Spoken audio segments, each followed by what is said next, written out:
Flex Lewis here, straight out of the Lair.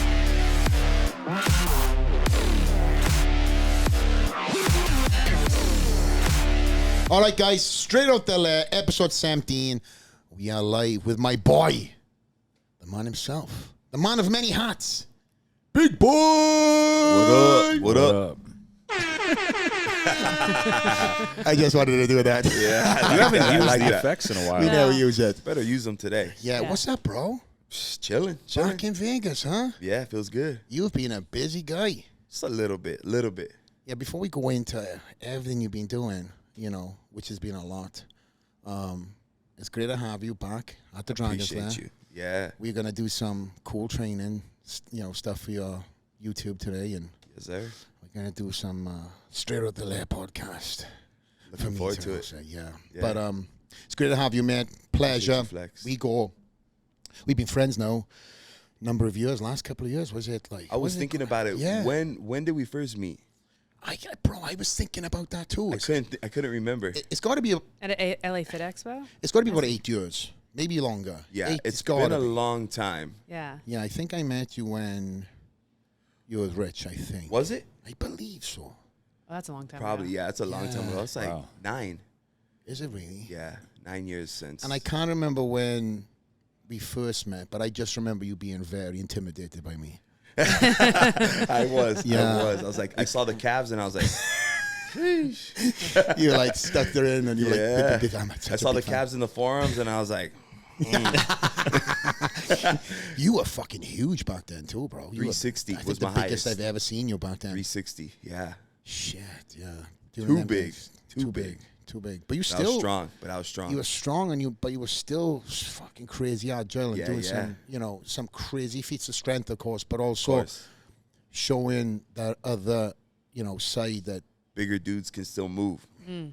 Yeah. I just remember watching a video of you doing pull-ups. Yeah. And the Yeah, that's- outside of, like, it was a parking lot, right, like where the bay door was. Exactly, And then yeah. going to push-ups. It was like, it didn't even look like human. It was just like going up and down, like so robotic. It was crazy. I was like, that's nuts. I think that's one of the reasons a lot of people have gravitated to you because of the sheer shock factor, For sure. Yeah. right? But Yeah, people aren't used to big dudes being agile. Oh, yeah. They're not used to seeing that.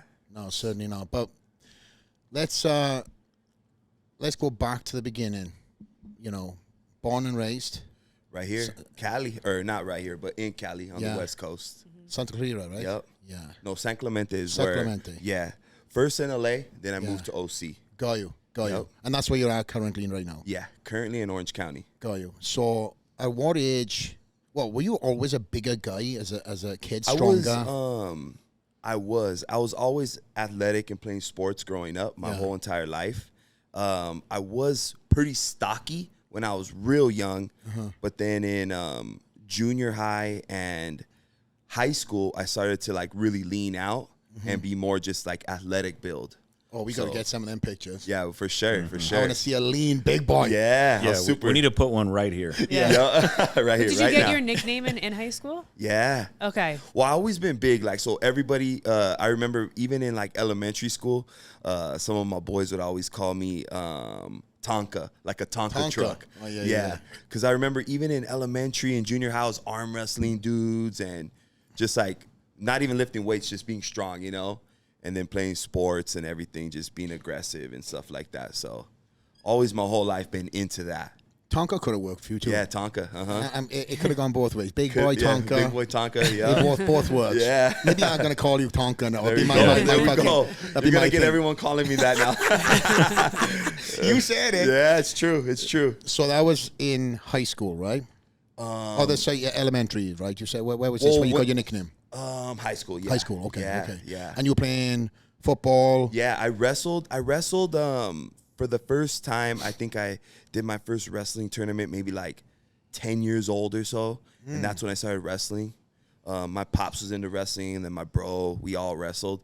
So I wrestled like from like 10 all the way to senior in high school. So I wrestled for a lot of years. Do you enjoy it? I did and I didn't. You know, wrestling is like one of the hardest sports. I feel like it's super physical. It's nonstop. It's high pace.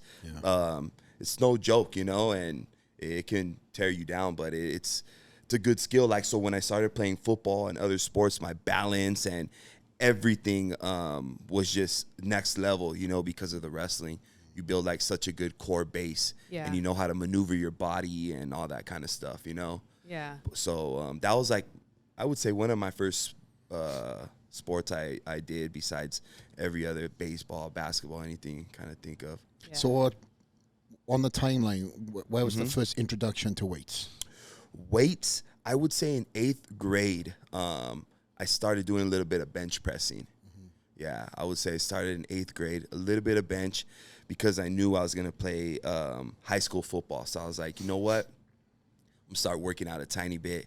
And then, I started working out, freshman football course. And I remember I was the first person on the team to bench like 225. I was like, all the freshmen going, bench 225.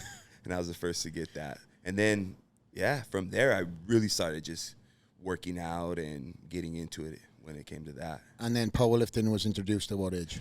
Powerlifting was actually, I want to say only right when I met Rich about 9 years ago. Really? Yeah, I was already out of, I don't know where we're going to go with the whole timeline, but obviously started working out basically in 9th grade, had that little stretch.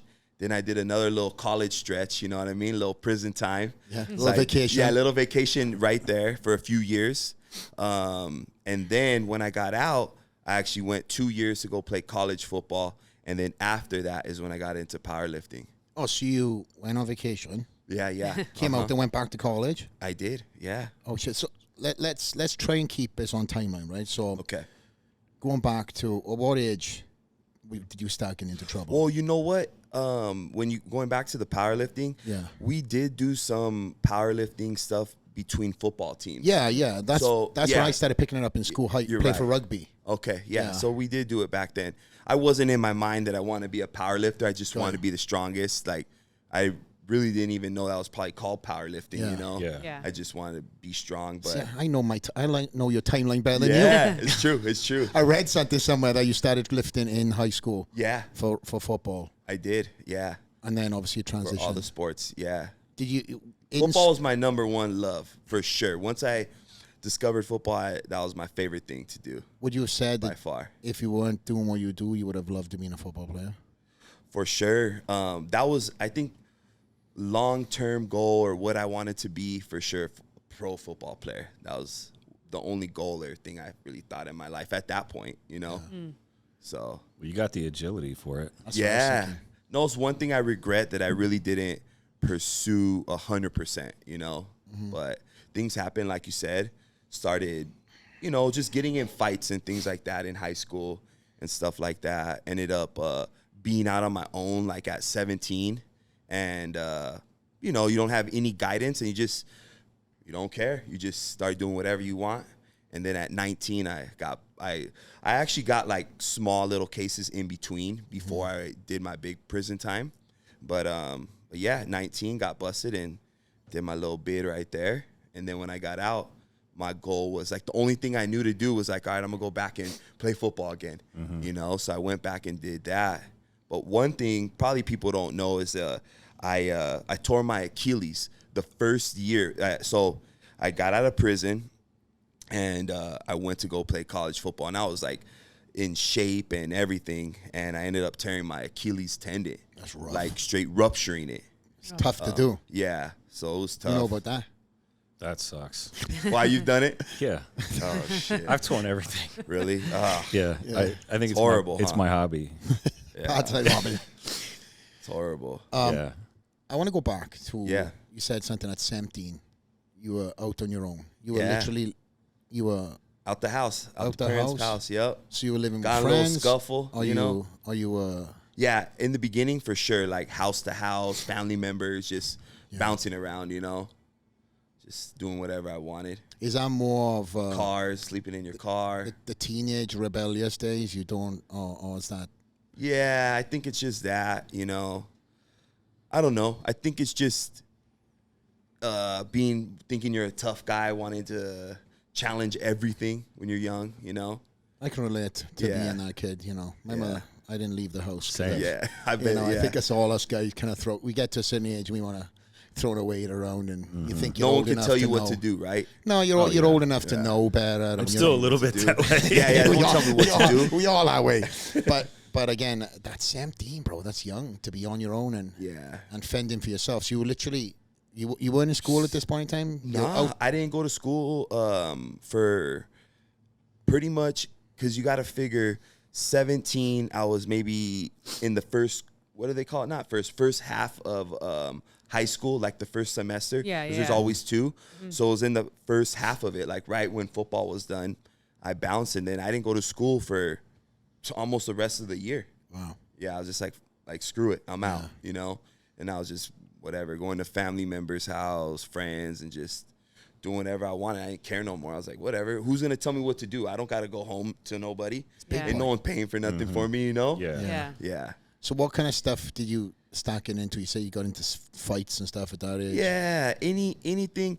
Just put it like this, like, any way you could get money, that's the way I was getting it. Got you. I didn't really care about the moral ethics part of it or anything like that. I'm just, hustling. That's all I could say, you know? Yeah. Yeah. And young enough to not give a fuck. Yeah, right? you don't. That's the thing. When you're young, you don't think about any consequence. Yeah. You're invincible. Yeah, you're invincible. You go to you go to jail, and you go to like a county jail, right? Like, it's not a long period of time. Maybe I would know my friends were in there in jail too. I go there like, oh, what's up? Yeah. So it was like, man, it wasn't too bad. You just don't think about the consequences. And it's, I guess, I could refer to it like an animal. I guess like if an animal's in the wild, he's free, right? But once he tastes that little like freedom taken away, he's like a changed person. You know what I mean? It's like a change. Like once you get caged, it changes you. You know what I mean? I don't know. That's just the way I felt. Once I when they told me I was gonna be locked up for like 3 years and 8 months, I was just like, Wow. damn, it felt real. Now Yeah. I was like, oh shit, it's not like a few days, a couple months, whatever the case is. It's And like, now you got to answer to somebody. Yeah. Like a it or lot not. of people. yeah, You're right. You're not that empty. I give a fuck. Now you get into when you wake up, when you go to shower, when you eat, when you go to bed.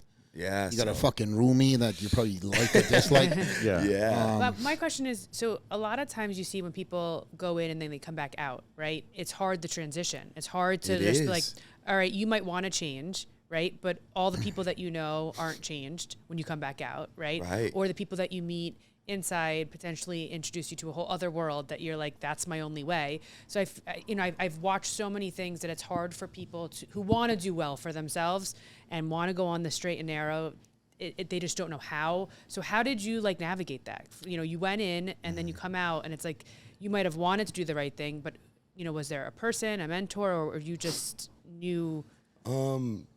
Yeah, no, that's a good question. For me, I'm thankful that like I had the passion for working out and being, just working out, I guess, Like discipline. staying active and those type of things. So I had that to fall back on. So instead of, I still did get out and want to party and mess around. Yeah. But I also did want to work out. And when you work out, it's kind of hard to do both all the time. Yeah. And I think it's a good resource to like try to maneuver your way out of that type of lifestyle, because working out, you want to, be disciplined more with your food, be disciplined more with your sleep and things like that. And it does help, it really does. So I'm thankful I had that. And then also for me, when I got out, I had a goal. Like I want to go back to play college, junior college, and see where that took me. So I kind of had like two goals when I got out. But of course, like no matter what, when you get out, you think of all these things that you want to do, and not all of them you accomplish or you go and do, because now you're out in the, in the real world. And like you're saying, there's so many distractions. Yeah. Where like when you're in there, there's really no distractions. I mean, it's kind of like you're going to be forced to kind of work out or sit around or read, or there's not many distractions. Out here it's crazy, What would you say the main things that 3-year vacation taught you coming out? Man, number one was just to be thankful, for your freedom and to be around your family. Like that was number one, because I think back, like, how can I get that feeling again of when I first got out, which I'll never have that feeling again, hopefully never, right? But we'd be good. when you get out, it's just like, when we're out here, there's so many, you get caught up in so much, right? You wanting more and hustling and running around. But when I got out, I had literally nothing. I had $200 gate money. That's all I had after all those years of my life taken away. I came out with $200. And I could remember, I could just probably have the cheapest, crappiest stuff on, just be walking down the street. And it's like, damn, this feels good. Like, I felt like amazing, like, this is insane. Like, it just felt so good. I can't even explain it. It's just like, you're content. You're so happy. You're so content. Like, it doesn't matter what happened. Like, man, I got my freedom. Like, it feels so good, and like, we all take it for granted. Even now, I want more. I want to hustle. I want to grind. But at the end of the day, man, like, having your freedom, having your health, and those are like, it's crazy, So it's a feeling that, like, man, that I'll never forget that feeling. You could just take a cruise in the car and you're just driving and it's like, shit, this is dope. So you still to this day have them kind of flashback moments, you think? Sometimes, but no, for sure. I'm all up in the moment and living so fast. And, a lot of times I don't have that content feeling, I always want to hustle and get more, which I think we all, you're in the right circle. Yeah, I know. So you came out, you tried college. It didn't work, of course, college football. Well, I played 2 years. I got out, tore my Achilles. Again? Rehabbed it. No. Oh, that's sorry. I'll put back on the timeline. I'm sorry. Okay, yes. When I got out, tore my Achilles. Right when I got out, I had to take a whole year to rehab, and then I played 2 years after. Okay. And then I actually got a scholarship to, it's called like a Division I AA, San Luis Obispo. And I just kind of, at that point, I kind of like lost my passion. So I let it go. Where was your passion at that point? Yeah. I think at that point it was just, Yeah. I think it was that. I think it was all, Nothing wrong with that. I know. Yeah. It was that and just messing around again a little bit, Did you know, though, after getting out, did you know that you were never going back? Like, was that your mindset? Yeah, that was my mindset. Like, screw this. Because some people, it's like, man, fuck it, that wasn't that bad, right? Yeah. But some people, it's like, you got a free house. Yeah. Free food. No responsibility. No responsibilities. Your friends. Yeah. Yeah, friends. Get to chill, But you were like, I'm not going back. No, hell no. My goal was never to go back. Yeah. Was it strong enough, though, the conviction that it kept you from, like, if you had this path or this path and somebody's tempting you to do some shit, were you like, nah, I don't want to fucking do that again? For sure. It goes back to like that animal like feeling where it's like, oh shit, I know what being a cage feels like. Like, fuck that, I don't want to go back, Yeah. So I for sure, like, you have a conscience, but back when you're like, in your teenagers, you have no conscience. No, you don't give a fuck. No. Don't give a shit. It's crazy, know? And I think a lot of people, until you really experience that, I don't think everyone really knows what could really happen or what having your freedom, like being taken away for a long period of time feels like, unless you live it. I mean, it's kind of like, what's horrible to say is like someone has cancer. You can't ever be like, man, I'm sorry. I can understand what you're going through because you can't. No. You've never experienced that shit. You can empathize, but you can't. Exactly. Yeah. And I'm not saying it's like that, but it's something like that. Like, you got to live through that shit to really know what that feels like, Yeah. So, but do you feel like you've kind of gone through this chapter in your life, and you are obviously, and the brand and everything you've created? Do you feel like you're a flag flyer for the area you come from? What do you mean by that? Meaning, like, obviously, there's pockets of areas that are rough everywhere. Las Vegas, where I'm from, in Wales. Yeah. Do you feel like like a flag flyer for because you can go in different county paths and different things? Yeah, where you were brought up, right? Yeah, because everybody thinks Orange County. They're thinking, or see, yeah, you live a pampered life, Newport Beach, LV, Balenciaga, all which that. Don't get me wrong, like, it is. I mean, everything is getting, especially Orange County, all the beach cities, everything is now. You know what I mean? Yeah. And of course, there still is everywhere. There's bad and good places everywhere, but for sure. But yeah, at the end of the day, I guess not only that, I guess just having a different mindset is just like, man, the things that I used to think were cool or whatever is not to me anymore. That's what I mean. Yeah, for sure. Like I pretty much surround myself with people that I kind of work with or make money or, you know, things like that, to be honest with you. You know what I mean? Because I'm sure like you guys, you don't have time to just go chill out at a bar, chill out at somebody's house just to hang out. I don't, you know? Sure, we have to schedule that shit. Yeah. He and I have to schedule getting dinner. Yeah, It's my best friend. It's Yeah. like, hey, what are you doing a week from now? Yeah. You know, but It's life. Yeah, but I will say that about talking about friends. You have, you know, you're a fucking loyal friend. You got a lot of people that you've been friends with for forever. decades. Yeah. You know, like Big Joe, right? He's Big a Joe. friend, you know. I actually met him in there. Yeah, in that's the what I'm joint, saying. yeah. Came from, you know, 2008. on the path, and you and him clicked hard, and That's my boy. and you guys look out for one another. Yeah, just, for sure. Just one person of many that I've met, I've become friends with. Exactly. But you both are kind of lived that life. Yeah. Don't want to go back. Yeah, no, for sure. You still got it in you. You control that Yeah. animal, you know, the best you can. 100%. But you are a flag flyer. Oh, you okay? Yeah, sorry. You're a flag flyer is what I'm getting at, and goes back to the question I had before of, you know, you can kind of steer some guys, some young bucks that are For sure. aspiring to train and look at you and be like, man, I want to be like you. Take them under your wing and show them the gym culture and try to get them away from getting into, you know, some 100%. bullshit. That's what I'm getting at. Okay. Oh, yeah, definitely. I mean, that's something huge that I take pride in. Yes. For sure. I know that yeah, too, I love personally. that. Yeah, I love that part. And that's what we're here to represent. I mean, in the fitness industry, there was no one representing the Mexican-American culture. Chicano culture is what we call it. Chicano. So, like, we kind of took it over, you know, Strength Cartel and all my boys. And you it guys, was I mean, dope. as long as I can remember going back a long ways, you roll into the expo. Yeah. You come in with presence, right? Yeah, you do. Yeah, I no, mean, 100%. And I think that's kind of dope, too, because it's like everybody knew when you guys arrived, Hell yeah. right? Yeah, for sure. Give me a yell. You know I love that yell. Give it to me. Just don't blast my ears. Yeah, I know. I'm gonna have to go like this. Go.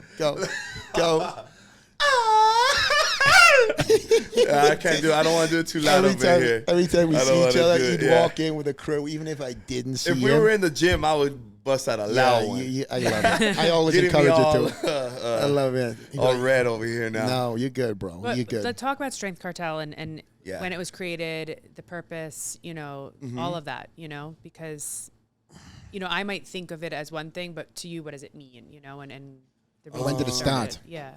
When did it start? We started in 2015.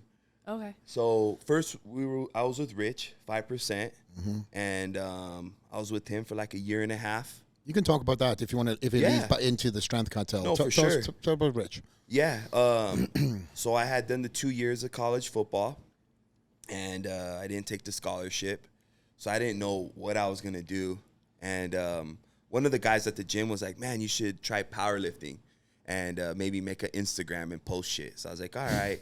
Just like So, that. Yeah. So I was like, all right. And I remember they made it for me. And I was like, all right, let me post some shit up, you know. Yeah. And they already called me big boy. And I put SC. I had no clue what Strength Cartel was yet, right? Okay. But SC was San Clemente, where I was from. okay. You know. Yeah. And you could even go further and say Southern California. You know. Okay. So SC. And I already had SC tattoos. Like I have like old SC on your tattoos wrist, yeah. everywhere. Yeah. That I already had. And so, but I had no clue what Strength Cartel was yet. But I was just like, yeah, I'll post some lifts and stuff. Posted my back shot, you know, like the yeah. Orange County. Yeah. And that's actually when Rich hit me up. I probably had my Instagram for a couple weeks. And somehow Rich saw the Instagram and was like, hey, bro, like, email me. I was like, oh, shit, who is this guy, Rich? I Yeah. had no clue because I wasn't into the Instagram or anything like that. I only really knew at the time, like, Ronnie Coleman and Jay Cutler. Yeah. You know what I mean? And Flex. Get him on my fucking podcast. Doesn't even fucking mention me. But it's okay. We'll just shave off 30 minutes from the podcast. Carry on. Ronnie Coleman, Jay Cutler. Yeah, that was kind of it, Yeah. you know, at the time. And I remember back in LA, they did like I told Jay one time, that one of my boys, they're like, hey, you should come to this thing in Pasadena. And there was Ronnie and Jay like off season. And they did like some posing at I think it was PCC, Pasadena City College. I remember this. Yeah. It was a long time ago. Yeah. And he's like, you should come. And that was the first time I really saw bodybuilding. And I was like, oh, shit. So anyways, I didn't know who Rich was. He told me to hit him up. I hit him up, and he's like, hey, I'm doing this thing called 5%. You want to be a part of it? And I was like, all right, dope. I don't really know what that means.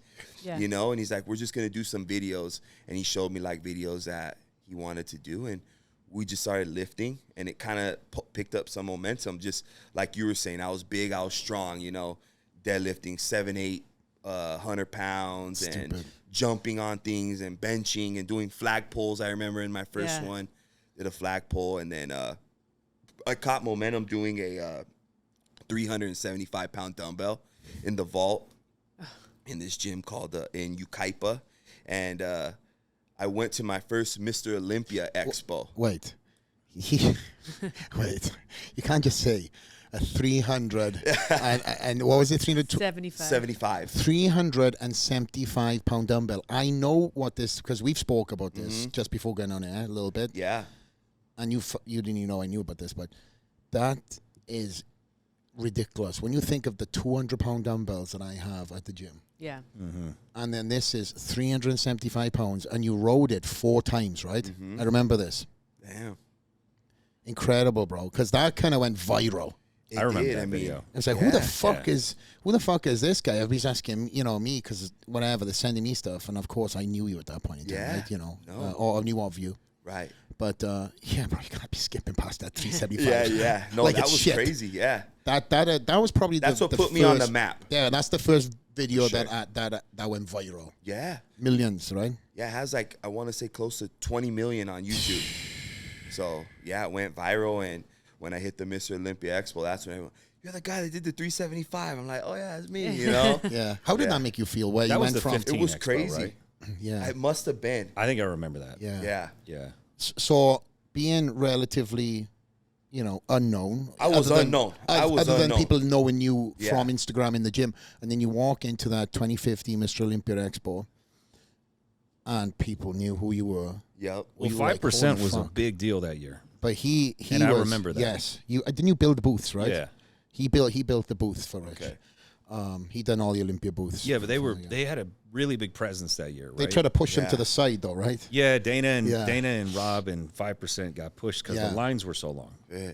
And you were it was a big deal, I think. Yeah, that it was year. I remember crazy. that. Yeah. I know. No, I mean, I had no clue what social media power really did. I never thought like, man, I'm gonna be this social media person and I'm gonna do anything, you know. I had no clue. And that Dumbo video just put me on the map, and then from there I discovered, oh shit, I gotta do some viral shit to get out there, you know. It's a drug, right? Yeah, it's a drug. So then now you kind of have a vision, and I learned a lot of the behind the scenes game from Rich, you know. Were you guys close? Yeah, at the time we were super close. I mean, you got to figure I was living in Orange County and he was in LA, so we'd meet up a few days a week, you know. Okay. Yeah, film and just work out and things like that. So we were pretty tight at the time, and just, you know, any kind of like, I don't know, apprentice or whatever, I would consider myself, and he was my mentor or whatever. Not that he told me those or I thought that in whatever in my head, but I would just continue to peep game and learn everything that he did. You know what I mean? Because for sure he was like I would say the most popular kind of. Oh, 100%. Yeah. At that Yeah. time, for sure. And I'll just add into this. Obviously, I'm a purist for bodybuilding. So when you've got somebody like Rich, Yeah. and his stature and everything else, I was like, oh, this fucking guy, you know. Because again, I'm old school. Yep. You build it the certain way, you know. But then influencers were coming up, and then one time I got to sit with Rich, right? And I was like, this guy's actually pretty cool. Yeah. Because I was like, who the fuck am I to stop being judgy and judgmental and stuff? Because then I seen past the you know, the arms and everything else, the tats and shit. I don't give a fuck about. But the arms, right? Yeah. And he was A a big, couple other parts. yeah, a couple of tats too. But yeah, you're For right. sure. But him and I sat down for breakfast together. Me, Dallas, and him. It's crazy, that photo, when I look at it now, because both of them are gone. R.I.P. to both. But we both had, and we were all just laughing and joking. Were you there for that? Where are we now? Body power. No, Anyway. not that. But yet. yeah, we all had sat down for breakfast, and I think we'd done the same thing the next day. And I was like, "Oh man, this guy ain't that bad." And then I started to be like, "Yo, come on, man! It's just like he is not on the stage. He's part of the industry, just like you are part of the industry, just like other people are part of the industry. You're a niche and a niche and a niche." And then I started looking at the guy, the persona, right? Yeah. And I seen what he was doing. He had a lot of shit for it. He had a lot of shit for being that guy who was part of a purist group. But then that's what 5% were, right? They were kind of like the 5% of 5%, you know, or whatever the thing is. But I do remember you being part of that whole, like, entourage that was there at the expo. And everybody, like, you had fans in line to see just you. Right. There was fans in line to see just Rich. There was fans in line to see just Martin from the UK. Mm-hmm. And there's very other athletes too. So all these guys that Rich had in and around him, I fuck with, you know. I got to know through 5%, through that initial process. And then you've all gone on your way to start your own thing. But so what went wrong with you and Rich? What was the thing that kind of, because you said, just picking up when you said you had a mentorship, right? And yeah, like I said, it was never like, man, hey, big, I want to mentor you to do this and that. But just fell he was very open to whatever he was doing, and me just being, you know, having that, I don't want to say business, but maybe like street mindset where I would just want to learn hands-on. Yeah. I would just soak up game, you know, go to the expo. Like going down, you got to figure where I'm at now, that was nothing like when I was young, right? Like, let's say I saw you or whoever on the street, right? Someone looking at me. It's like, what the fuck you looking at? You know me? Like, that's my first, what I would say. If I was on the street, in the club, wherever, when I was young. Prison mentality as well, right? Not even prison before I went. Just being a teenager, if I go to a high school party, the fuck's this fool looking at? Like, that was my intention. Like, I just wanted to loke up on everybody. Just loke up. Yeah, loke up. Just flex on everybody I saw. Like, if someone just looked at me, what the fuck's this fool looking at? Like, that was like that, right? But stealing that, by the way. Yeah. But with Rich, you got to figure, I learned that when he had the people come to his line, it was actually the opposite. Like, what's up, man? What's up, brother? How you doing? Like, showing and giving back to the people that support him and showing how to communicate and talk to people and all those types of things. I mean, he was, whatever people say here and there, but I never saw him be a dick to anyone that supported him or any fan. No, I never. Not me. No, yeah, he was always very, Not me. you know, so People yeah, I who learned fuck with him, he might, for sure. Yeah, exactly. But yeah, so I learned that. I was like, oh shit, all right. Even if it sounds stupid, but like communication, like, oh shit, all right, this is how you communicate. This is what you do. This is how you run this. Like, even to the line at the expo, how he did his clothing, whatever it may be, I picked up a lot of game from him. You know what I mean? Because I would have never known that unless I seen it firsthand, you know? Yeah. I wouldn't. But I picked all that up from him. So So you kind of saw the formula laid out. I did. And you wanted it. Yeah. Yeah, you seen it. So yeah, I saw the formula, but at the time, like you're saying, I was always so loyal. Like, I rep that brand like it was my own. Yeah. Like, to the fullest, never questioning anything. Like, and I'm not even saying this in a bad way, but like, I never got paid, never got anything. And I didn't care. Oh shit, never got paid. Nothing. Nope, not one thing. And I'm not saying it on here like crying I never got paid, because I don't care. The game and the knowledge that I took is like priceless. You know what I mean? Yeah. So a lot of people I see nowadays bitch about, oh, they're not getting paid, or I'm not this. But if you're surrounded by the right people, you should be soaking up that game. That's better than money, you know? Yeah. So that's what I did with him, just soaked up the game. And anyways, so he would tell me this, like, hey, big, like, if you ever want to do something like a clothing or something, like, you should start thinking of stuff, and I wouldn't mind, you know, as long as it's not supplements. Okay. So I was like, oh yeah, for sure. All right. So in my head, I'm thinking, right? And I was like, what could I do? So I thought of, was just thinking of a bunch of different names and brands. And I was like, man, it'd be dope to do something that was SC, you know? And that's kind of how I got Strength. I was like, all right, Strength, I'm strong. And then I thought of like Cartel, like a family. That's how I viewed it. So I was like, all right, Strength Cartel. And I remember going to his house, like asking him, hey, Rich, like, I'm going to do this. Are you okay with it? Yeah. And like man to man, not on a text, not on a phone call, like Respect. looking him in his eye. Are you okay? If not, I'm not going to do it. Yeah. And he told me, yes, you're good, you know? And so I was like, all right, cool. You know, just normal thing, make some shorts, make some couple hats, whatever. Yeah. And a couple of the guys that were actually my people that I brought on to 5%, were wearing some shorts, just shorts. Yeah. And I had some shorts on. And I heard he felt some type of way. Like he was upset that we wore a Strength Cartel shorts at a 5% booth at an expo. And I understand that. But he should have told me, right? He didn't communicate at all. So then the whole weekend goes by. And then, like, I believe it's like on a Sunday night or Monday night, he texts me like 2, 3 in the morning while I was asleep and like said, hey, bro, like, it's not going to work out. You're off the team, this, and that.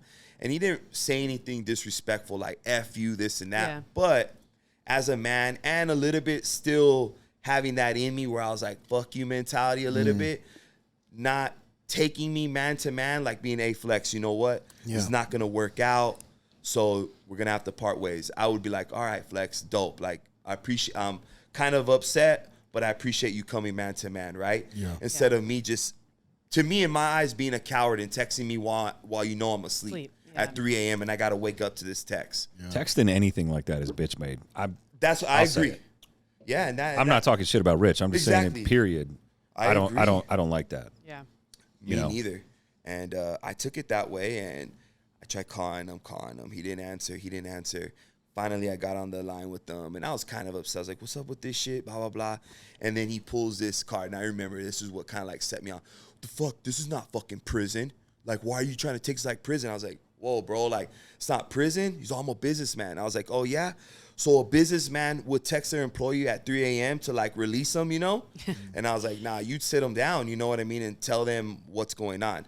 And he didn't, and whatever. I just, at the time, I was just heated, and I didn't give a fuck, so I was just like, fuck you, you know? He's like, are we cool? I was like, nah, we're not cool. Like, fuck you, and I hung up. And then we kind of left it at that. But looking back, I was just hot and in the moment, emotions, whatever. That's normal. Yeah. So that's kind of how it happened. You know, he did that, I took it that way, and that was it. Do you have any guilt that you guys never put it to bed before he passed? I do, honestly. I don't want to say I have guilt, but I wish I just would have been cool, because at the end of the day, like, he never did anything too personal, like, you know.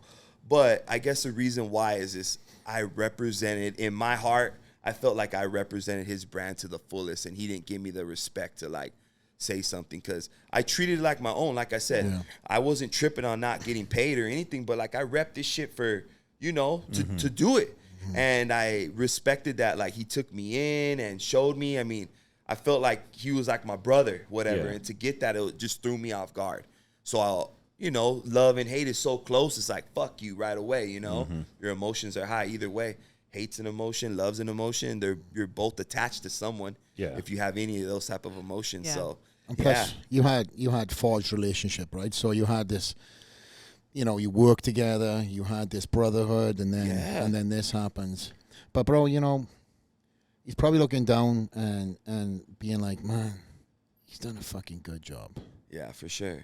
Like you said, like Doug said, you kind of set He did, yeah. set the crumbs down, and now you've gone and done For a your lot own of people. thing. Yeah. Really. I Yeah. mean, you Truth, included, right? truth, But there's a for lot of sure. people, I think, Yeah. who took that formula and kind of ran with it after Yeah. his passing. And there's a lot of people that were with you and now have gone on to do their own thing Right. that have kind of, using the very similar formula, right? So, 100%. you've passed it forward, passed it back, whatever the term you want to call it. Yeah.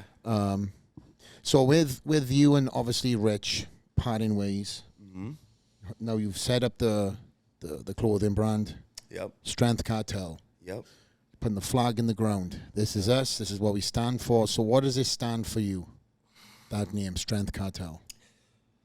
Man, so for me, like I said, I wanted to be super authentic in who I was. So first of all, that's why I have the SC, because it was who I was, what I represented, and who I was. You know what I mean? So it was easy to translate.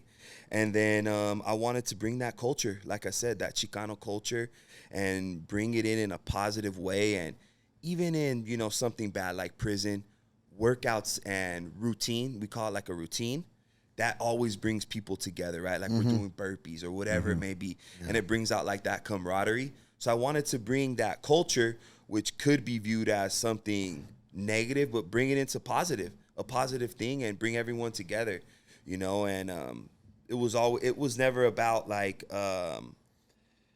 man, like you had to look like this, or you had to be like this, or lift like this. It was just like, bring who you are, like bring the person you are, and just put some effort forth. You know what I mean? It's kind of like in prison. You have a skinny dude, a fat dude, a this dude, but we're all working together, pushing each other. I mean, like a sports team in a way. Yeah. You know what I mean? And that's what I wanted to bring, that community together. And that's what I felt like we brought. That's why on Strength Cartel, there wasn't, not every guy looked like this, like me, or there's a variety of people. And the culture was so strong. It's like even people that don't even work out want to be a part of the culture, you know? So I think that's when you kind of know that whatever it is you're doing in fitness, if people who don't like, who aren't bodybuilders, who power lifters, people who live this shit every day want to ride with you. Yeah. Whatever you're doing, it's a movement at that point, you know? Yeah. Yeah. You want to be associated. Yeah. You know, which is good, because we've always talked about the concept of you're only as good as the company you keep. Yeah. Right. And we talk about that in every aspect of life, like business, even this, like you said, some people might not want to work out, but they want to be a part of it. Right. Right. So that family, you know? Yeah. And at some point they might be like, okay, you know, I feel confident enough I can do it if so-and-so can, or they found someone to go train with. Right. So that's pretty awesome. But recently you lost 100 pounds? Pretty much. So the lowest from being my highest was 100. I got down to 260. Now I'm like 285. I've gone up a little bit. I feel a little bit better here. Yeah. Because I was like trying to kill myself to get lower. Yeah. You know, but for what reason? Yeah. Honestly, Chicas.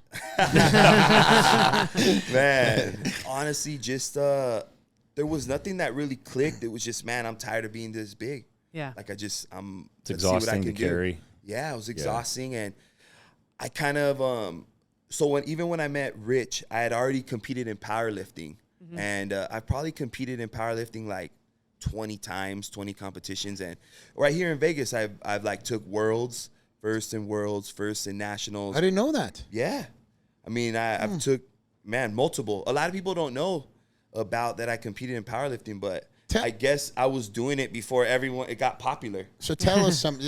As you talking about powerlifting, we'll still keep on the theme, but just talk about the powerlifting for a split minute. The tell us your powerlifting biggest feats you've done. Yeah, for sure. So initially, obviously, I was known for doing crazy lifts, just in general, like the 375-pound dumbbell. I want to say, just lifting wise, I probably was the first to do a lot of lifts that people do now that they think these new people started, but I was the first to do it, you know, like let's say the 375. Let's say I did a 685-pound no-hand squat.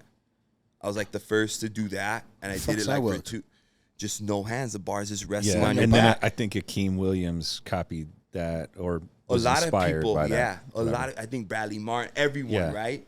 So I was the first to do that. First to do 250-pound dumbbells, like 250 each hand at Ronnie's gym. You saw that, I think, huh? You messaged me from that. Yeah. You were asking me what the heaviest dumbbells were. Yeah. Like, oh, fuck, they're heavy. Yeah. There's a dumbbell that says Ronnie Coleman, I think, on it. So that's 250. Yep. That's what he did. Yeah.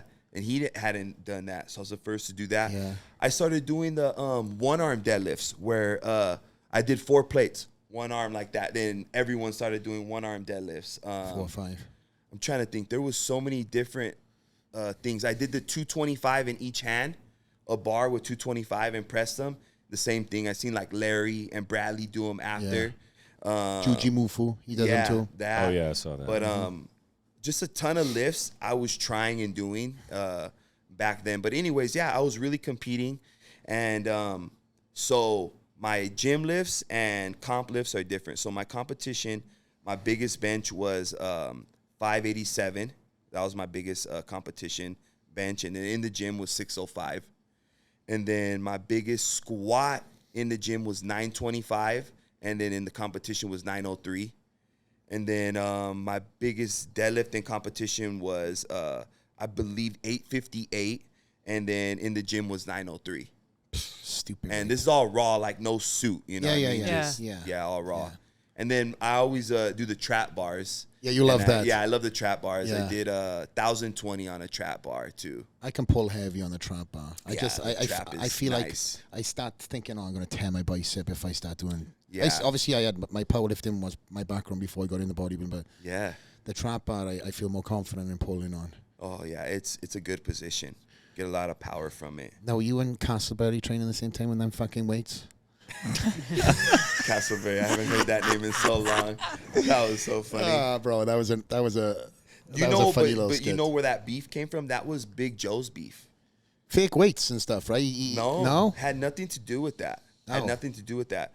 So Big Joe's from San Diego, Fallbrook, this city called Fallbrook, right? And Castleberry, I believe, was like from Oceanside or Carlsbad. He's kind of like where Hans is from, because Hans knows Castleberry. Yeah, he asked me about him way back in the day. Yeah. I asked him, I said, you need to spy on this kid in the gym. Does he really train with No, fake so weights? he doesn't train with fake weights, and I'll like go and say it. What he does, so Big Joe got out of prison before me, right? And I was like, hey, when we get out, let's link up. So I ended up linking up with him, and he was actually lifting with Castleberry at 24 Hour Fitness in Oceanside. With Castleberry. So he lived on the same block as like Castleberry's dad or some shit. Right. And Castleberry was just like a freak athlete too, like all that shit. He is a freak. Yeah. There's no fucking question. Yeah, no, he is. And he was like, hey, you want to train? And Big Joe was into training, so they were training. And then I got out of prison, and I hit Big Joe. And I was like, oh, what's up? Let's train. So I went to go train out there with him and Castleberry. And I was tripping. I was like, what the hell? How is this dude benching, 6-7 plates, on bench? And then when I was there, I found out what happened. He's just getting a crazy spot. It's just, you got to figure, like, let's say at flex, you could bench 400 pounds, right? Yeah. Well, I know damn well I can upright row 225. Yeah. So now you're up to 625. So I can lift 225 while you're benching 400, and I'm just yanking. I'm not giving you any other movement. I'm just yanking what I'm yanking, and you're pressing. But what about the squats? Same thing. I'm hugging behind you and lifting you up. Really? Everything So is it's on just the spot? assisted. I've seen him doing some big fucking numbers of squats. So regardless of It's how many all you're spotted. hugging, you think so? I know so. I was there. You know so? I know so. I think so. But yeah, no, that's all it was. It was just a crazy spot. Okay. Because at the time I was benching 500, right? Yeah. And he put on like 6 wheels. Like, I can't do 6 wheels. Big Joe's like, nah, I'll spot you. So I did. I was like, what the hell? How did I bench 6 wheels? So this dude puts on 7 wheels. I'm like, what the hell? Big Joe just spots. If I could bench 500, Big Joe can upright row 175. Big Joe That's doing all the easy. work. Poor Big Exactly. Joe. So Big yeah, Joe's then I fucking put up a traps video. are fucking blown up from chest. Poor So Big that's Joe. when I posted a video at the time, like benching 675 with Big Joe spotting me. And it was like, I can't bench 675, but it's a 2-man lift. That's all it is. There's even a video where he's getting spotted on a deadlift from the front. Oh, shit. Yeah. Have you talked about this before? Did people know? Yeah, Have old. you heard the story? Yeah, super old on my channel. All right, okay. Yeah. So for the new viewers, this could be new news, you know? It could be new news. 'Cause But that's not why I didn't like him, and that's not why Big Joe didn't like him. I never had a falling out because never my boy, so I don't care.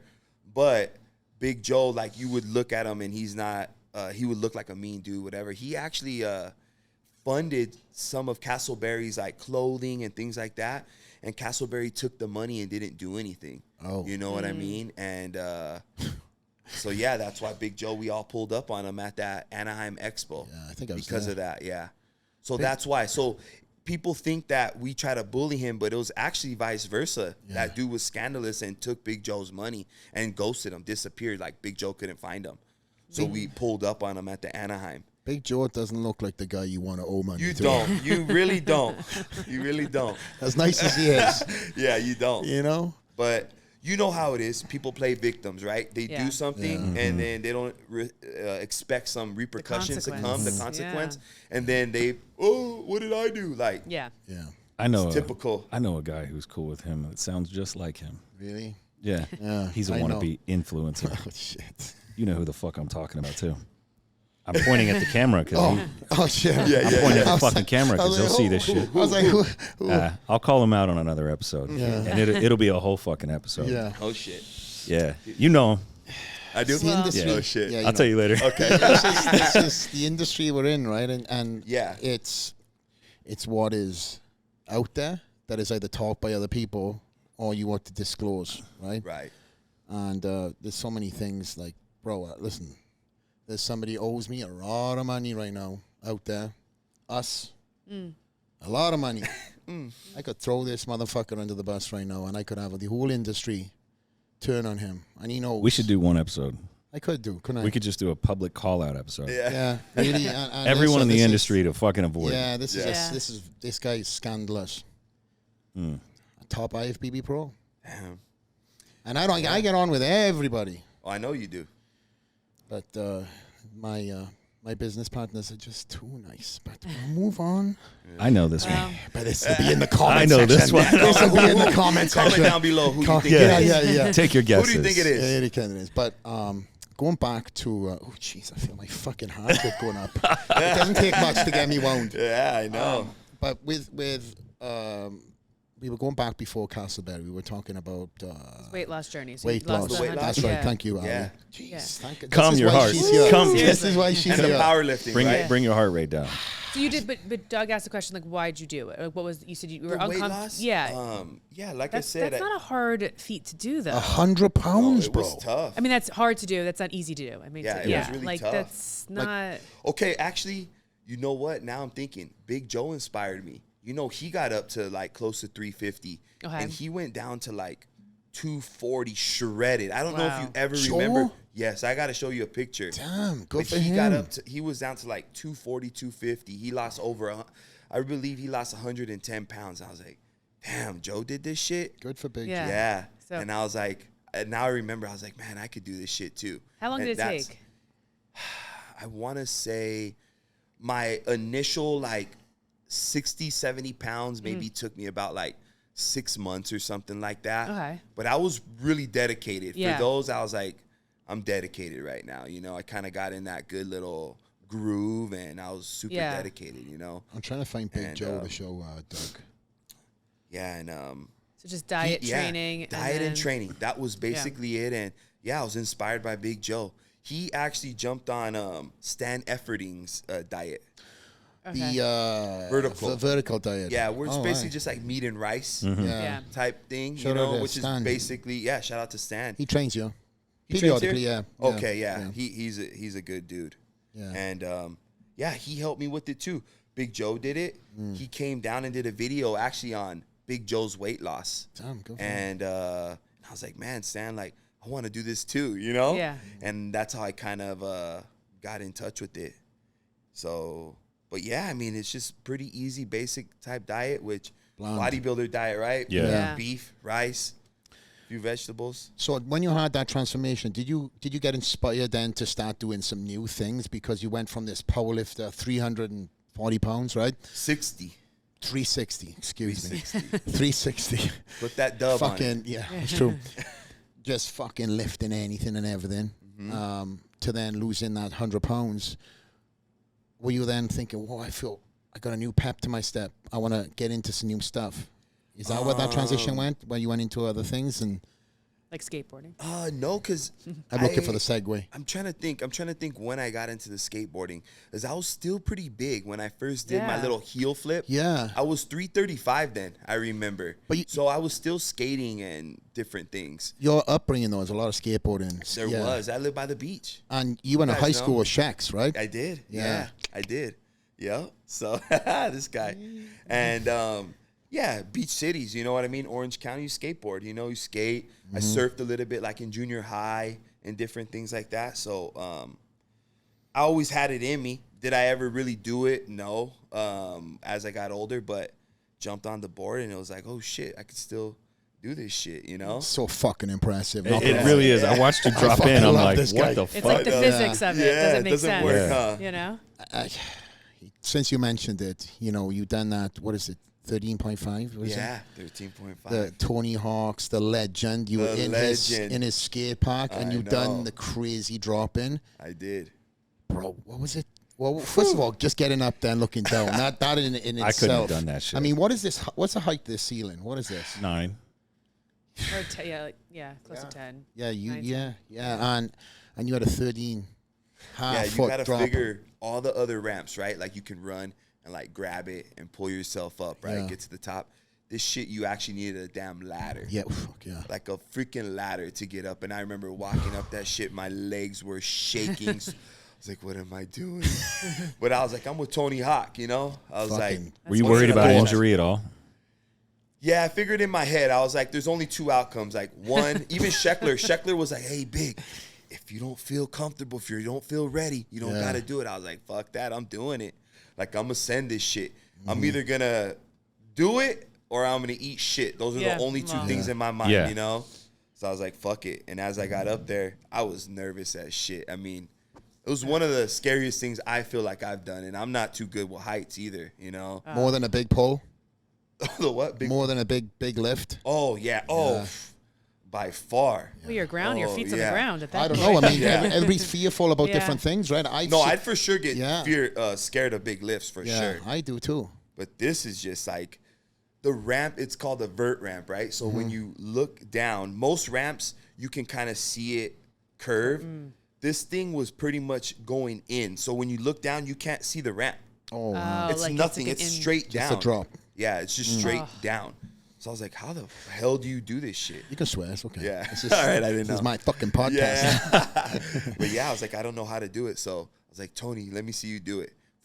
Comes back and forth like nothing. I was like, all right. And for skating and dropping in, their like line is just commit. Because a lot of people, what they say is worse is when you drop in, you go too much on the back and you flop out, you get your head or whatever the case is. So it's better to commit, you know? So I just told him, hey, commit, Tony? He's like, yeah, just commit. So I just set the board and kind of do it. He was trying to pull his camera out, but I was already gone. And in my head, I was like, man, if I stay up here any longer, I'm going to bitch out. You know, I got to just do this shit. Just go. And then, bam, that's what happened. Then and Bombed was fucking... Dude, the slam went viral. I think Tony was like, this guy's fucked my vert. My fucking vert up. Holy shit. You fucking hit that hard, bro.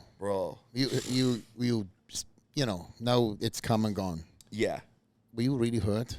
Man, I was jacked up for probably like 2 months. It's like a car accident. It's just nothing was broken or injured, which is crazy. It was just like that whiplash. And I saw the doctor. We had everything. My ribs were like torqued into my sternum just because it was hit. No but nothing. shit. Yeah, it was just torqued, you know? Yeah. But he's just like, hey, you know, if your shoulder pops out of socket, you put it in. There's nothing wrong with it. It's back in, but that meat got moved around in there. It's kind of like a car accident, right? The shit just moved in there. So, I mean, I was back to lifting in a week, but I could barely stand up. I was tore up. Like, that was probably one of the worst overall injuries I've had because it's everywhere. Yeah. You got more balls than me, man. Yeah. No I fucking know. chance. There's no way. That's when I earned the respect of all the skaters. Like, damn, bro, I wouldn't even have done that, you know? Did they come out, though, when they seen that?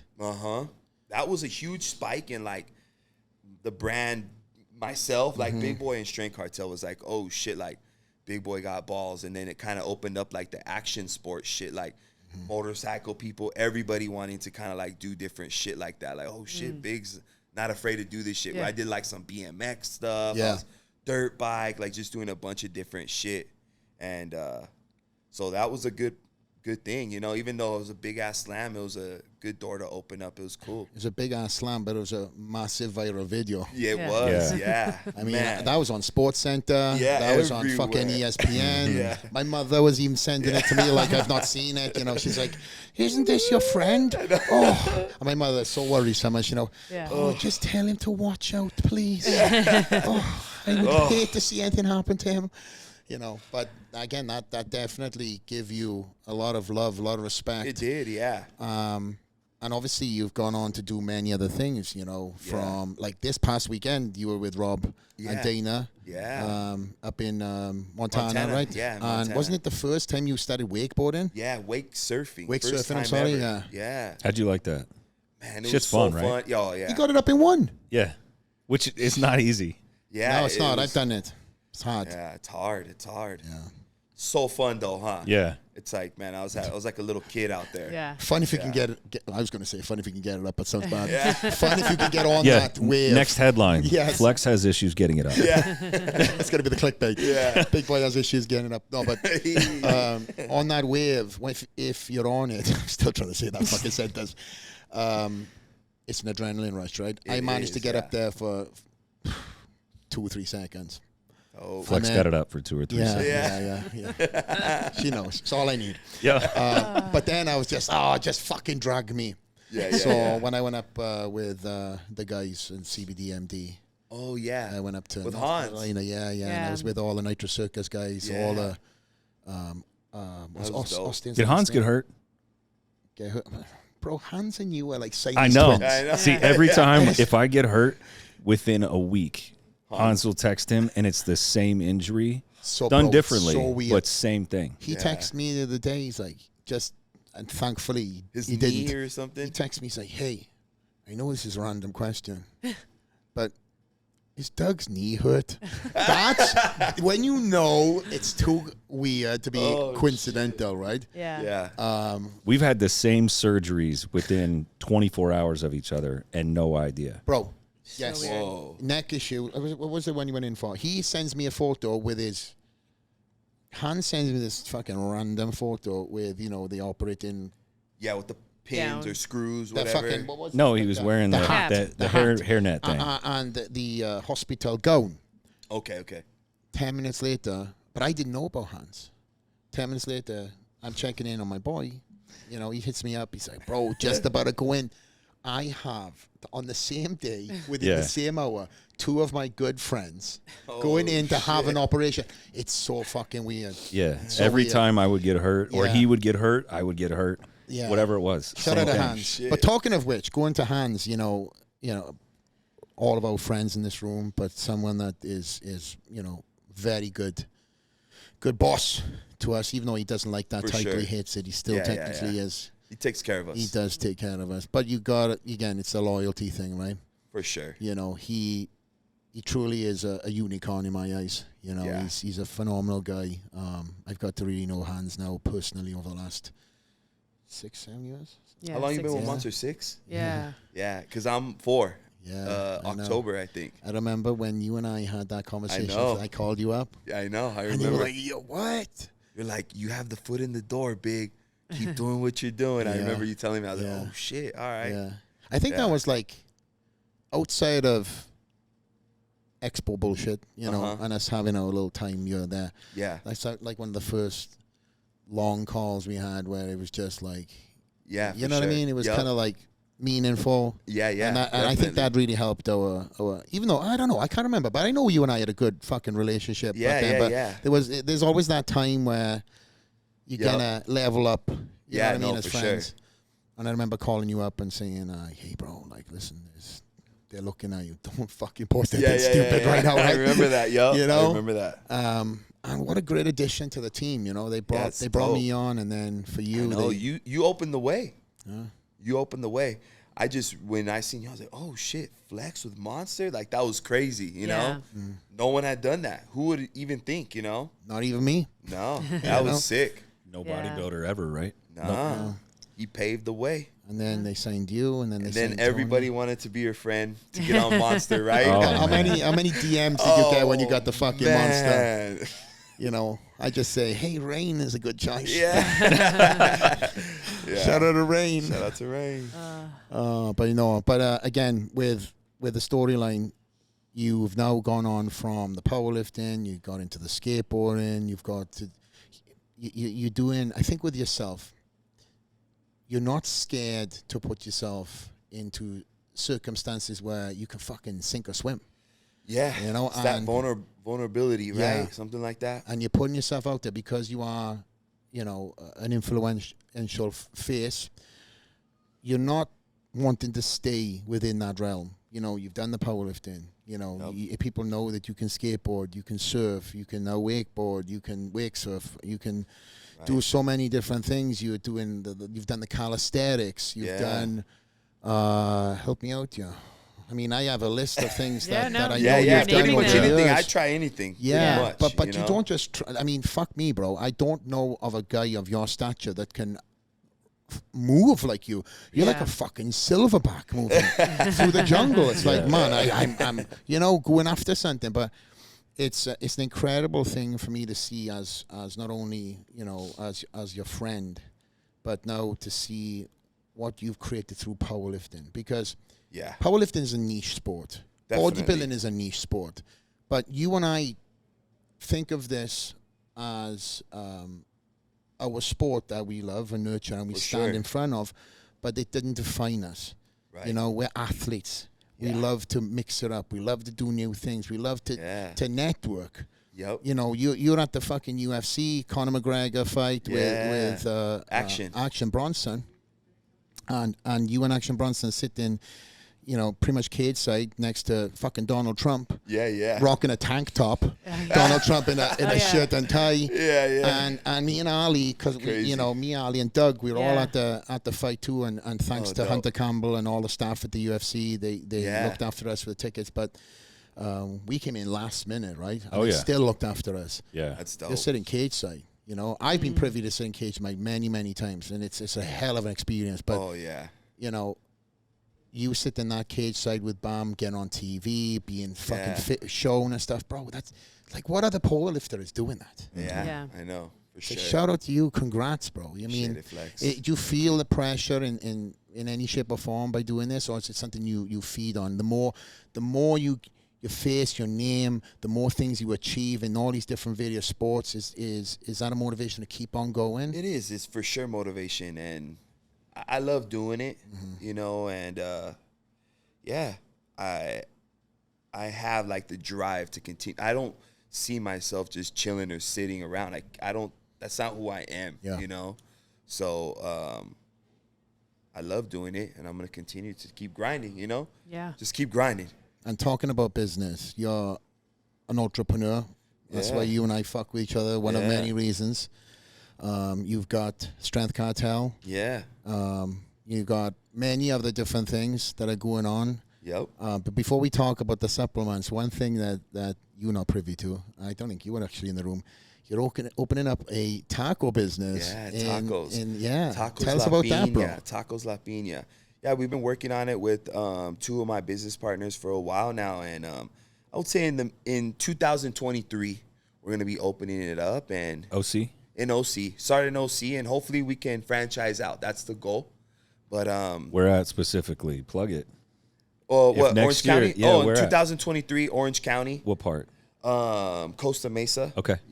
Yeah, so that'll be our first location right there. We'll be out there. I've seen. When the grand opening, you got to pull up for sure. You know, you guys got to pull up. You always support me, brother. You know the score. It's a two-way street. That'll mean a lot. It's a two-way street. I'll just invoice you after. But all right. But we'll get Monster. We'll get Monster. There you go. I'm there for you. I'm just messing. But I'm just there for the free tacos also. Yeah.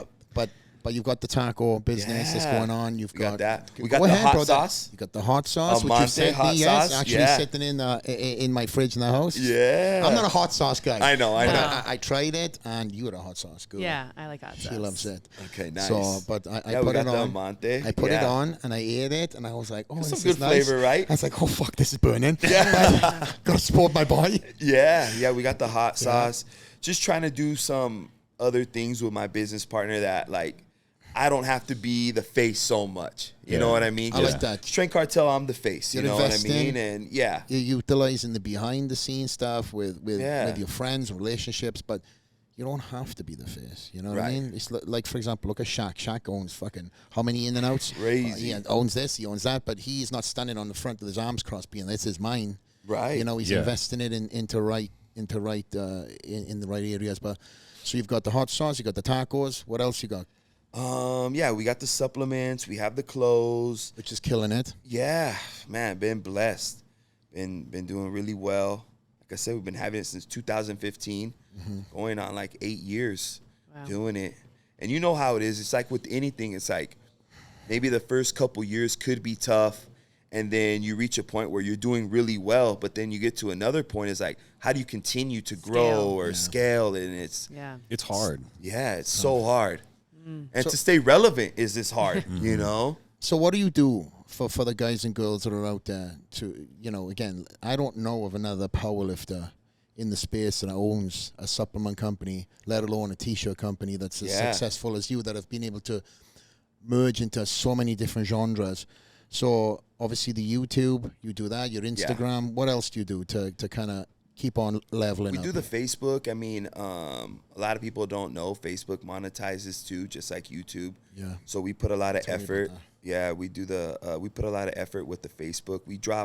Our goal is always to bring you guys a new Facebook video a day and a new YouTube video a day. So we produce one new YouTube video every single day. We give them a YouTube every day. Every day? Every day. Noli working on fucking overtime, bro. Always. And what's super dope with Noe is that with my YouTube and Facebook, he's no longer like on a salary. He's actually my business partner. He gets a percentage of what I make now. So that really changed the game for him. Is that now the more we make, the more money he gets. Good. Yeah. So that was super good with him. But we focus a lot of it on content, and the more content we can produce, the more we can get the brand out there. Yeah. So it's a win-win on both sides, you know? Yeah. So it's good. It's tough though, right? That grind of having to have constant content all the time. Content grind is no joke. People don't understand that. Yeah. No joke. Because some days I'm sure you just don't want to do shit. I don't. Right? Yeah. Some days it's like, get the damn camera out of my face, you know? Yeah. I used to like working out sometimes to get the therapy, you know, like just, zone out. And now I gotta, there's a camera, you know? Do you just ignore it for the most part? Yeah, I do. Point? You know what I mean? I do. So. You're kind of talking to Noe, not the camera, right? No, I talk to the camera for sure. Okay, yeah, okay. I talk to the camera. It just depends. Some days maybe I feel like I have more to share. Right. Some days I just show the workout, you know. Yeah. Or some days we don't show any workout. We show something different, you know. Day to day our content's more of the vlog, you know. It's going to be a little bit of everything. Maybe I got my car washed, I worked out, I went and ate here, I trained over, you know what I mean? So it's more like just a reality show, just kind of showing my everyday life. And then we got our big, videos, like let's say we're going to go work out with Flex, good collab and something different, so I try to throw that in, or like we went with Dana or different things like that. We try to throw those in. But what is your bread and butter? What do you get the most hits from? Training, or is it other things? Oh man, that's a hard question, because my most viewed video is a training video, but then after that was meeting a pro boxer. So it's, man, the YouTube algorithm is just like, you don't know. Who's a pro boxer? Mikey Garcia, probably Garcia, someone. You know who that is? Yeah, okay, no, Robert Garcia's brother. I come from boxing. Yeah. So, and you also, oh my God, I forgot his name. He beat Anthony Joshua. Oh, Andy Ruiz. Ruiz. Yeah, Andy Ruiz. Yeah. Yeah, he's coming along. I know you guys have been sparring coming up. Yeah. It's coming up next weekend, or maybe this weekend, actually. Yeah. He's talk about he's a crazy beast. Transformation, mate. And that guy's like, you guys are very elusive in the sense where it's like, holy shit, where the fuck did that come from? Yeah. I didn't know much about him until probably 2 fights before Joshua. Okay. Being a big boy, right? Yeah. I kind of gravitate to somebody who's looking fucking yoked out. For sure. For sure. Somebody that's on that frame, and then you see this guy coming through, I remember him beating, I think he knocked out somebody before Joshua. And then he fought Anthony Joshua. Yeah. The guy didn't even get a hope in hell. They didn't give him a chance. Nope. And then obviously you see what he done to Shocked him, the right? world. You know, Yeah. I think also Joshua didn't take him seriously Nah, also nah, I because he don't gave him think his so. belts. Yeah. Put his belts He around was him. real upset. Yeah. Did you see Crazy. Joshua's last Yeah. fight when he fought? What's his fucking name? I know who you're talking about. Yeah. Yes. Yeah, Uh-huh. Iska Usk, I think. I don't know. And, Something he like that. lost. Something you. Yeah, Yeah. He lost and he went on that crazy fucking Oh, tangent. dude.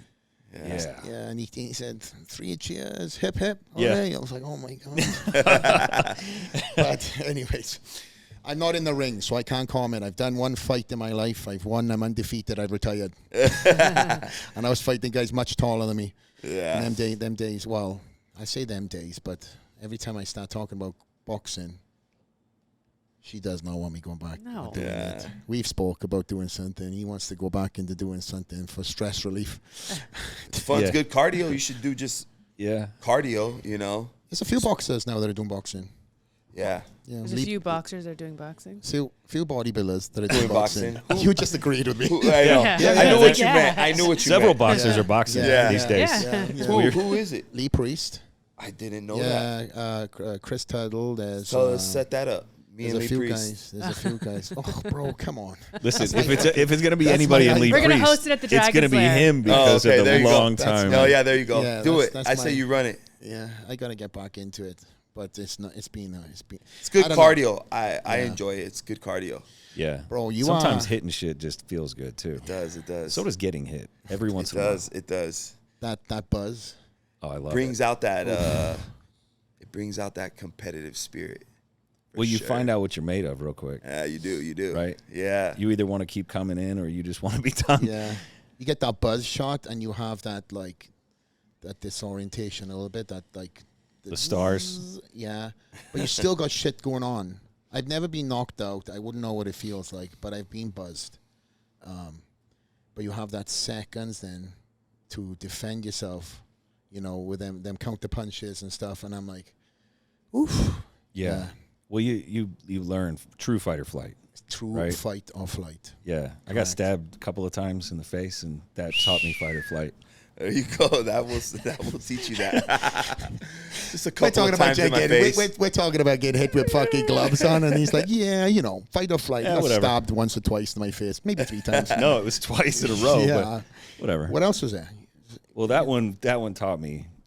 Tell you to stay away from a guy with a knife There was no confrontation. Yeah. It just happened. outside the club, right? Yeah, it was wrong place, wrong time. The guy was fucked up on drugs, and he just, I don't know. He was looking for something, and I was standing there. You were something. I was something. Yeah. Yeah, You but fucked him up, though. I put him in Yeah. a coma. No joke. I thought I was going to get in trouble, too. I was real fucking nervous about it. Well, I mean, I don't know if we open this can of worms. That's all good. Okay. It was. I don't give a shit Okay. now. But you Yeah, knew yeah. people that were known and everything else. And Yeah, it was- could have got messy. His dad was the fire chief, oh shit. the Metro fire chief, and Damn. so like I quickly Self-defense realized. though, you know? Yeah, but I got treated like dog shit. Oh shit. Like he's got a blanket, his fucking girlfriend's got a blanket around her, getting fucking petted. And I'm like, can I get stitched up? Yeah, And they're that's like, crazy. shut the fuck up. I'm like, cool. Guess I'll just sit here and shut the fuck up and wait. They treated me like shit, but I didn't messed know up. why. And then I later learned, and then all the video footage got lost, all of it, I didn't know that. all of it. Wow. I handed it all over, and they were like, "Yeah, it's all gone. We don't know where it went." So when I went to court, I was a lot bigger then.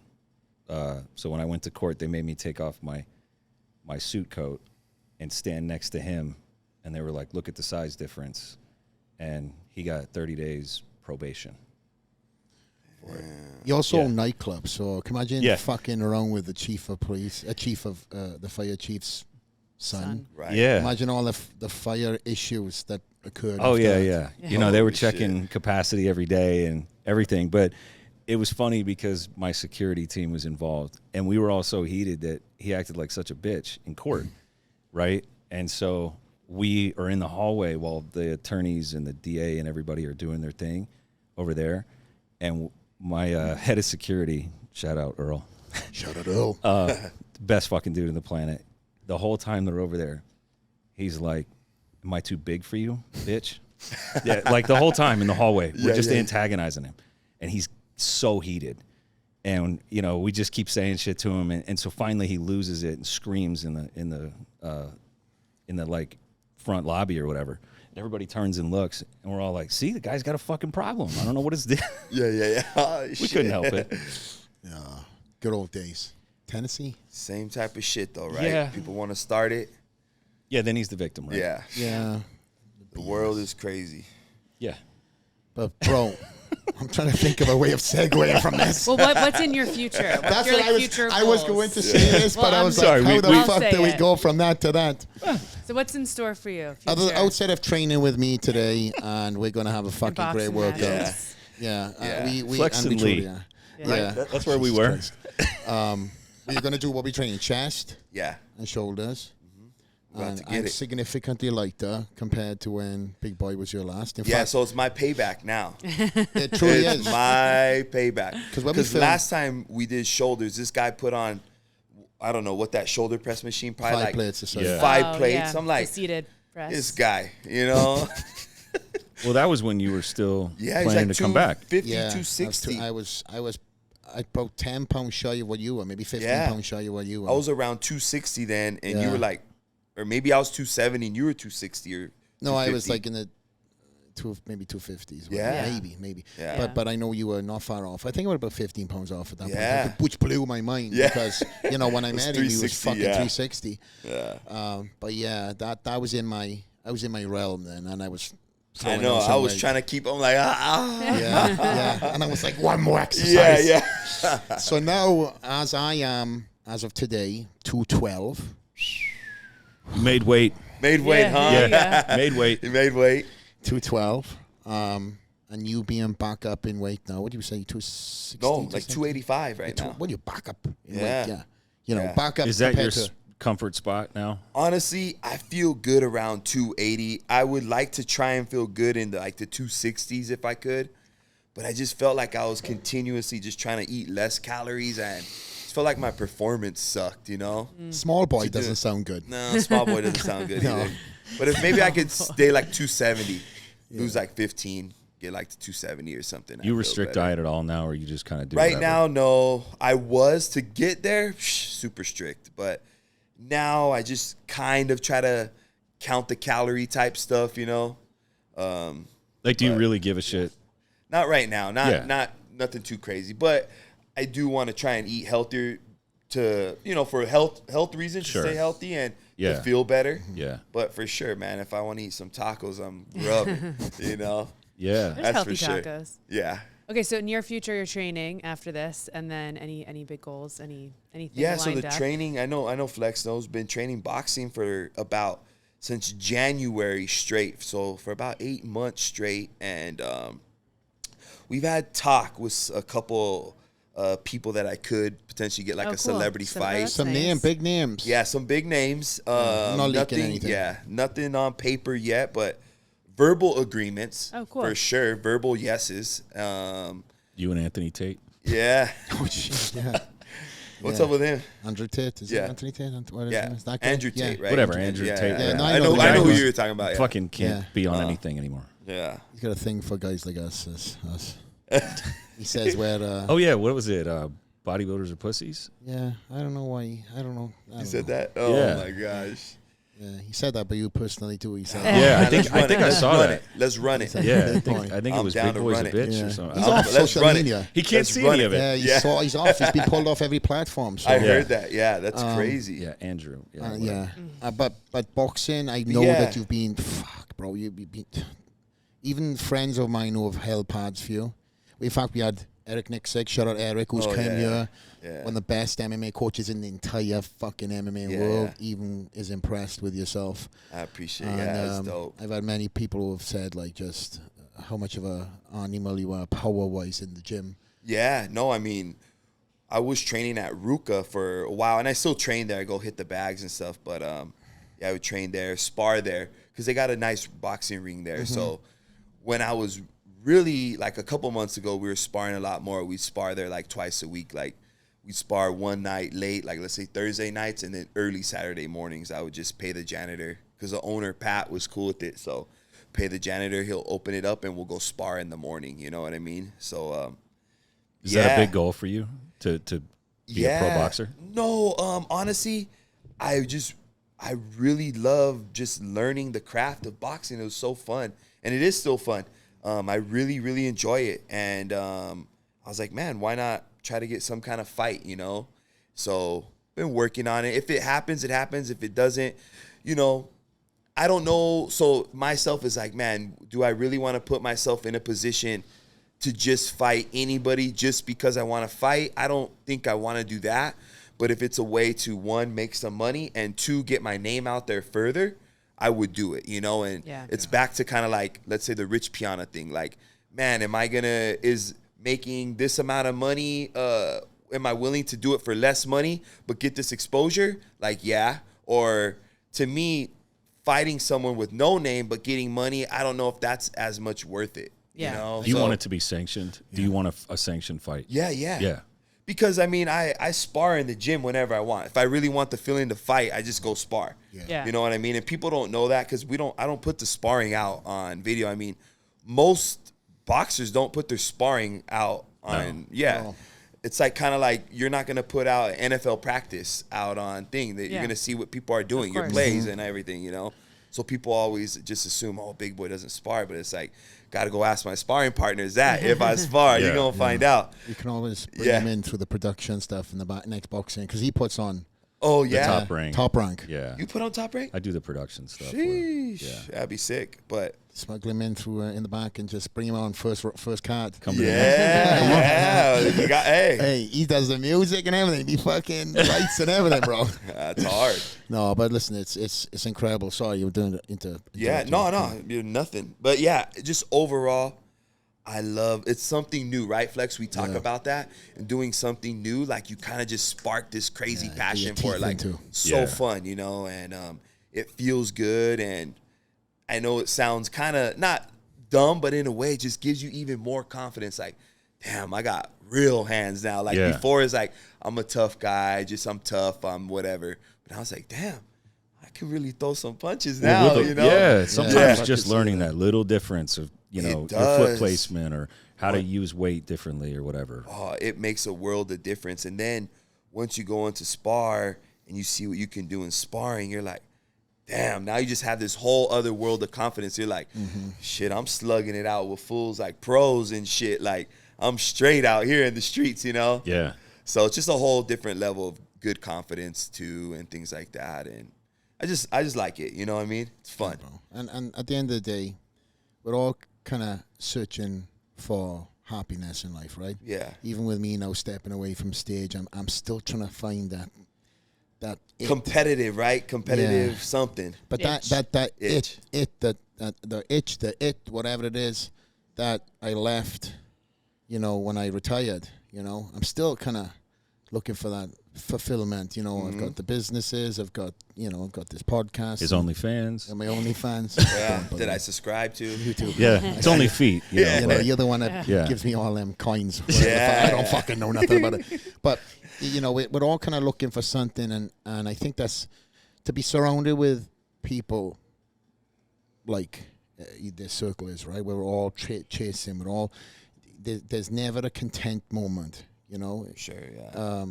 I think that's incredible because again, you know, obviously my wife is incredibly driven. My boy, you know, in business is fucking killing it. Just before walking on this podcast, he's just you know, and then yourself doing all these different things.